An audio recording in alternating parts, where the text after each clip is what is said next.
மதத்தின் பெயரால் மக்களை பிளவுபடுத்தவே மதுரையில் முருக பக்தர்கள் மாநாடு நடத்தப்படுவதாக அமைச்சர் சேகர் பாபு குற்றம் சாட்டியுள்ளார். சென்னை கொளத்தூரில் உள்ள ஜவஹர் நூலகத்தில் கட்டப்பட்டு வரும் முதல்வர் படைப்பகத்தில் அமைச்சர் சேகர் பாபு ஆய்வு மேற்கொண்டார். பிறகு செய்தியாளர்களை சந்தித்த அவர், ஏற்கனவே வேலை கையில் எடுத்துக்கொண்டு சுற்றிய பாஜகவினருக்கு கிடைத்தது 0 தான் எனவும் முதலமைச்சர் பக்கத்தில் தான் முருகன் இருக்கிறார் என்றும் தெரிவித்தார்.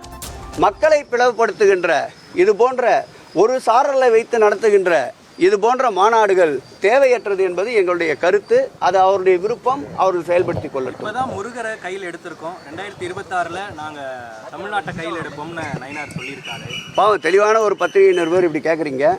ஏற்கனவே அவங்க வேலை எடுத்துக்கின்னு முருகரை கையில் சுற்றி சுற்றி பார்த்தாங்க. அதன் பிறகு கிடைத்த விடை என்னவென்றால் 0 தான். இந்த ராஜ்யத்தை ஆளக்கூடிய சக்தி படைத்தவர் எங்கள் உயிரினும் மேலான மாண்புமிகு முதல்வர்கள் தான்.